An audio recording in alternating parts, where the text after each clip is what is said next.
Hello दोस्तों, मैं doctor राखी काम्बोज हिंदी साहित्य प्रश्नोत्तरी लेकर उपस्थित हूँ आप सभी के समक्ष। और आज का हमारा टॉपिक होगा हिंदी के विस्तारीकरण के प्रयास।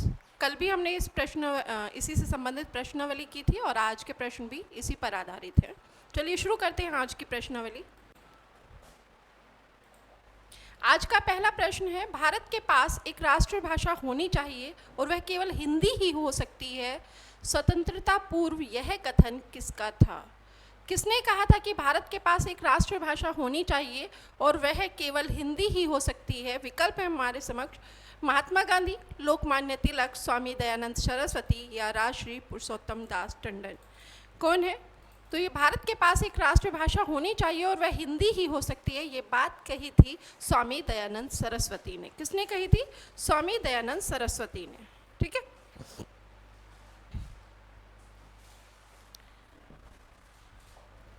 अगला प्रश्न है, हिंदी को राष्ट्रभाषा के पद पर प्रतिष्ठित करना मेरा मुख्य लक्ष्य है।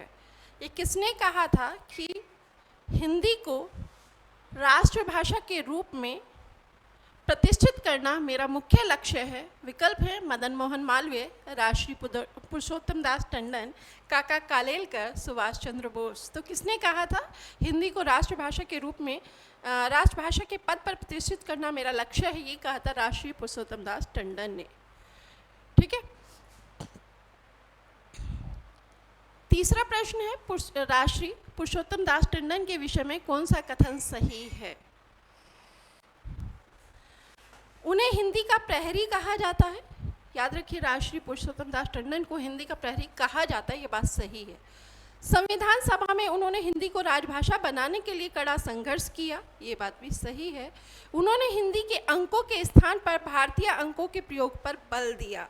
ये प्रश्न कई बार बनता है कि जो हम अंतर्राष्ट्रीय अंक पदावली को आज अपना रहे हैं, अंक जो हमारे पास पद्धति है उसको हम अपना रहे हैं, लेकिन इन्होंने कहा था कि इसके लिए अंतर्राष्ट्रीय रूप के स्थान पर भारतीय अंकों का प्रयोग किया जाए। किसने कहा था? राजर्षि पुरुषोत्तम दास टंडन ने। ठीक है। तो इस आधार पर आप देखेंगे कि हमारे पास तीनों कथन इनके द्वारा इनके विषय में सही है। राजर्षि पुरुषोत्तम दास टंडन के लिए ये हिंदी के प्रहरी कहे जाते हैं। संविधान सभा में हिंदी को राजभाषा बनाने के लिए संघर्ष किया और हिंदी के अंकों अंतर्राष्ट्रीय रूप के स्थान पर भारतीय अंकों के प्रयोग पर बल दिया। अंतर्राष्ट्रीय रूप क्या है? हम जो 1 2 3 लिखते हैं, 1 2 3, और हमारा हिंदी का क्या है?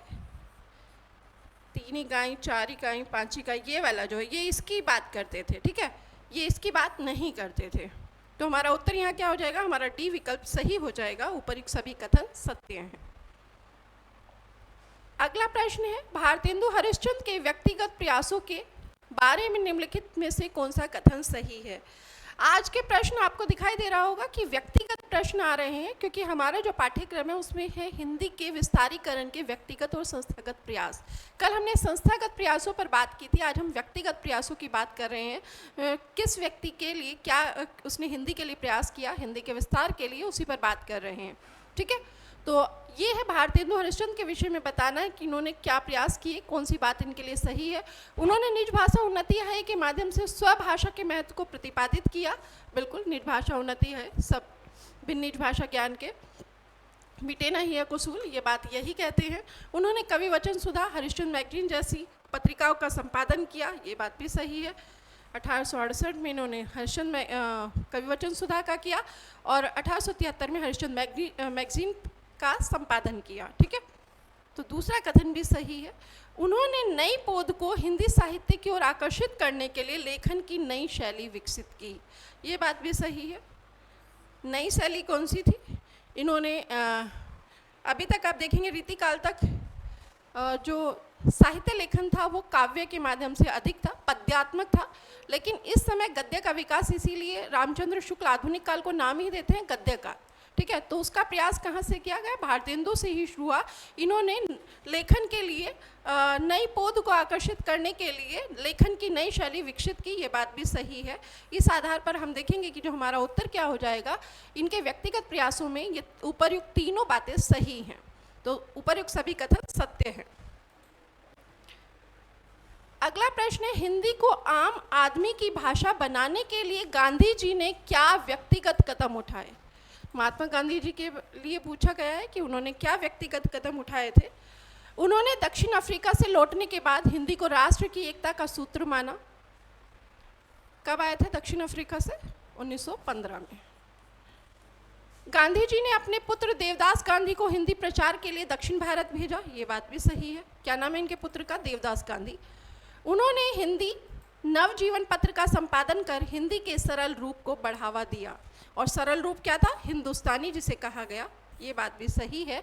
गांधी जी के द्वारा भी ये जो तीनों बातें कही गई हैं, तीनों सत्य हैं, उपयुक्त कही गई तीनों बातें सत्य हैं। तो इनके व्यक्तिगत प्रयासों में ये तीन बातें हैं। क्या जब ये दक्षिण अफ्रीका से आए तो हिंदी को राष्ट्र की एकता का सूत्र माना। अपने पुत्र देवदास गांधी को हिंदी के प्रचार के लिए दक्षिण भारत भेजा। उन्होंने हिंदी नवजीवन पत्र का संपादन कर हिंदी के सरल रूप को बढ़ावा दिया। ठीक है। अगला प्रश्न है स्वामी दयानंद सरस्वती के प्रयासों के विषय में। स्वामी दयानंद सरस्वती के हिंदी प्रेम के संदर्भ में कौन सा कथन सत्य है? उनकी मातृभाषा गुजराती थी, फिर भी उन्होंने अपना मुख्य ग्रंथ सत्यार्थ प्रकाश हिंदी में लिखा।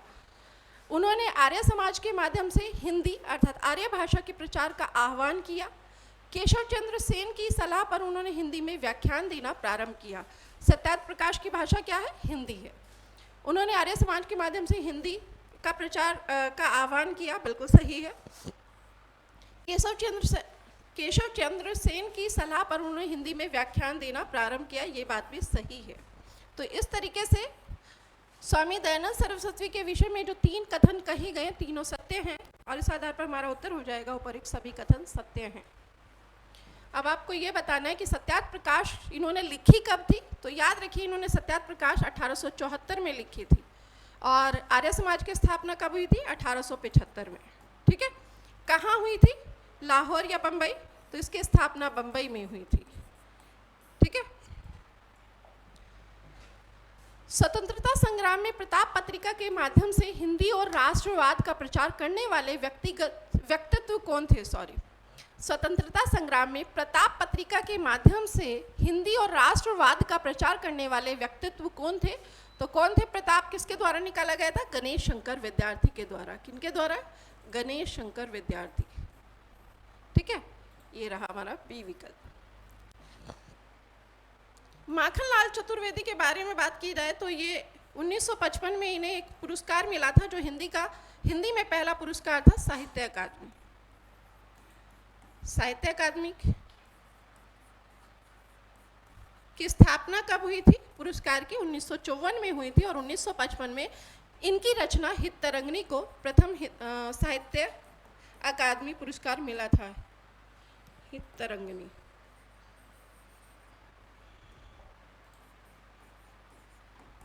ठीक है। ये याद रखिएगा। प्रेमचंद के बारे में आप जानते ही हैं। इन्होंने उपन्यास और कहानी में इनका मुख्य काव्य है। इसने उपन्यासों का सम्राट भी कहा जाता है। और बालकृष्ण शर्मा नवीन इनका एक पत्र है हिंदी प्रदीप। ठीक है। तो ये याद रखना है। अगले प्रश्न की ओर बढ़ते हैं। स्वतंत्रता पूर्व किस नेता ने हिंदी को हृदय की भाषा कहा? स्वतंत्रता से पहले किस नेता ने हिंदी को हृदय की भाषा कहा था? तो याद रखिए ये कहा था महात्मा गांधी जी ने। हृदय की भाषा किसने कहा था? गांधी जी ने। ठीक है।